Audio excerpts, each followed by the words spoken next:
Ndugu zangu wa Tanzania na watazamaji wote kwa ujumla, mahali popote mlipo, naomba niwasalimie hamjambo. Natumai umzima, ubuheri wa afya, nami penye nipo kwema. Sikuwa naonekana kwa kamera jana kwa sababu sikuwa kwa studio, lakini leo nimerudi kwa studio, nitakuwa naonekana kwa kamera. Asante sana kwa uvumilivu.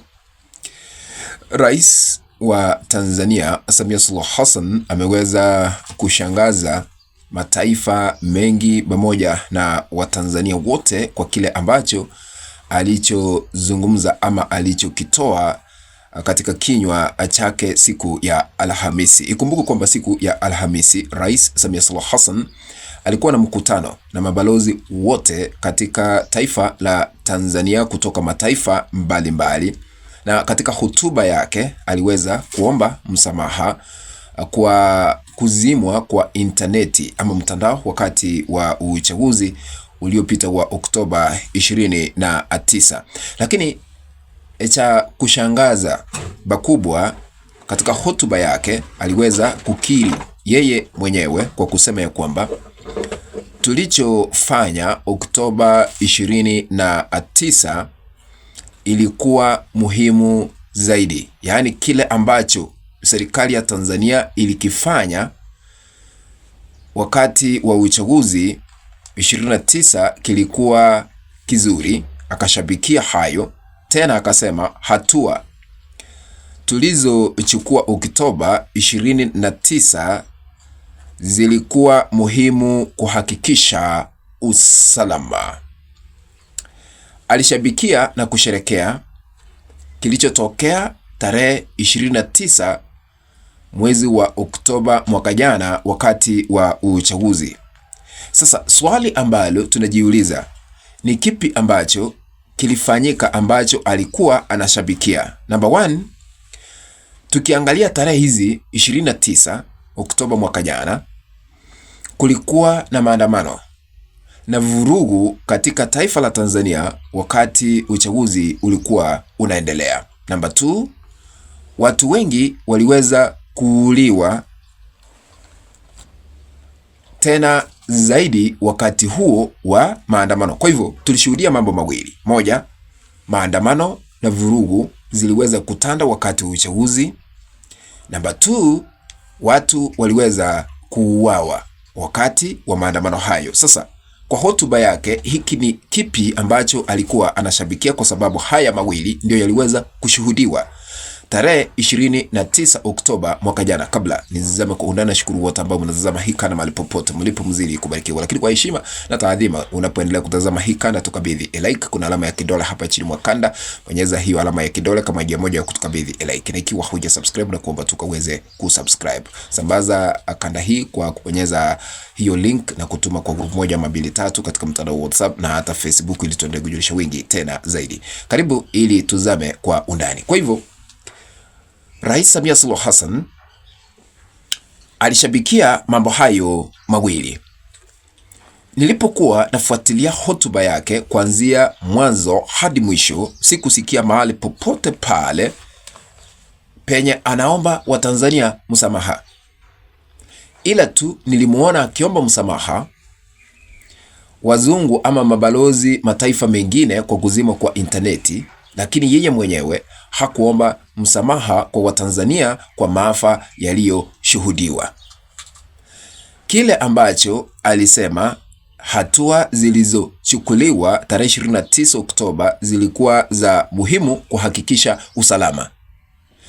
Wakati rais alikuwa Dar es Salaam akizungumzia wazee, alisema ya kwamba hatua zilizochukuliwa tena kupitia vyombo vya dola hawangenyamaza, ila tu walitumia nguvu tena zaidi kulingana na kiwango cha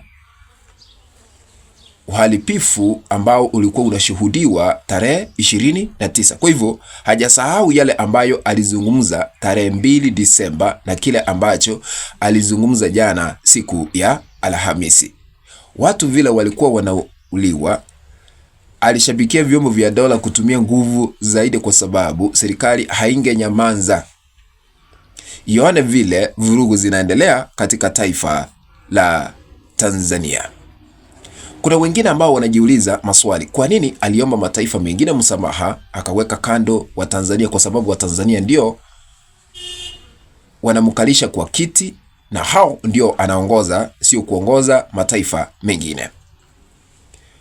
Huenda ni kufungua mlango wa kukabidhiwa ufadhili ama misaada kutoka mataifa mengine, kwa sababu jina la Tanzania ama picha ya Tanzania ilikuwa ishachomeka tayari, kwamba kuna vurugu, kuna maandamano, hamna amani, jambo ambalo liliweza kusababisha mataifa mengine, hata Marekani kupitia Rais Donald Trump kusimamisha kutoa ufadhili katika taifa la Tanzania, haswa ufadhili wa kusaidia mambo ya afya.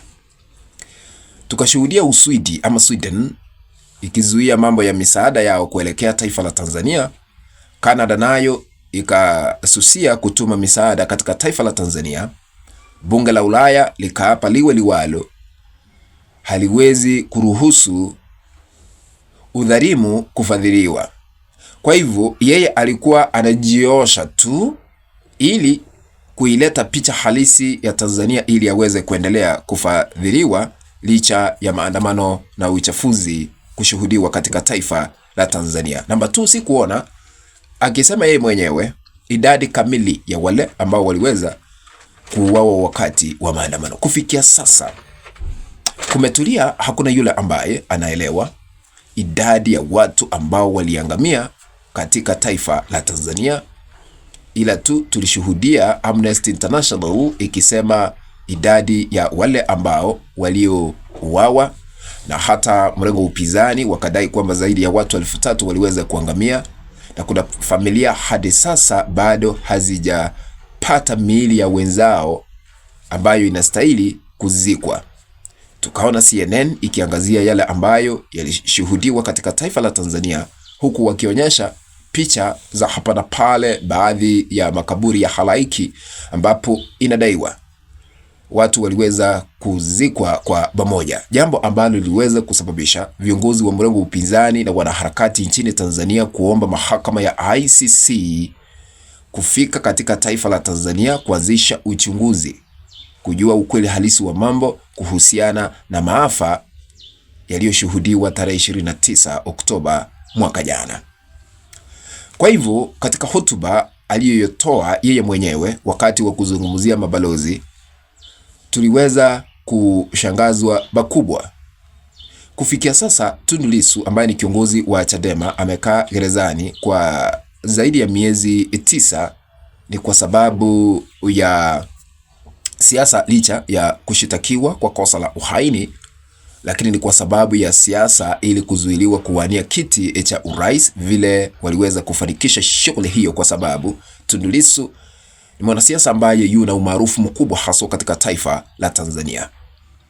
Na nimeona kesi yake itafufuliwa na itaanza kusikizwa siku ama mwezi ujao wa pili. Tutakuwa tunajua mbivu na mbichi, na tupo papa hapa kuhakikisha kwamba mumeyajua yote. What do you think? Je, unaunga mkono matamshi ya Samia Suluhu Hassan aliyoyatoa siku ya Alhamisi wakati alikuwa na mkutano na mabalozi? Utaniandikia katika sehemu ya maoni. Kufikia hapo, mpenzi mtazamaji, ndipo natia kikomo katika uchanganuzi na kukuonyesha vile matukio yanaendelea katika taifa la Tanzania kwa sekta ya siasa. Tukutane katika kanda ambayo nitaitengeneza hapo baadaye. Na kuomba tu, ikiwa wewe ni mgeni hauja subscribe, kuna kitufe pale chini ambacho kimeandikwa subscribe, bonyeza hicho kitufe ili kubadilishiwa na kuandikiwa subscribed, na kando yake kuna kengele, bonyeza kengele. Na kubonyeza kengele nia yake wakati tunapoweka kanda mpya utakuwa unapokeza notification kufahamishwa kwamba Mwakeja TV ameweka kanda mpya ambayo inastahili kutazama. Sambaza link ya kanda hii kuelekea group 1 ama 2 3 katika mtandao wa WhatsApp na hata katika mtandao ule mwingine wa Facebook ili tuendelee kujulisha wengi tena zaidi. Be blessed. Let's meet in the next video. Bye bye.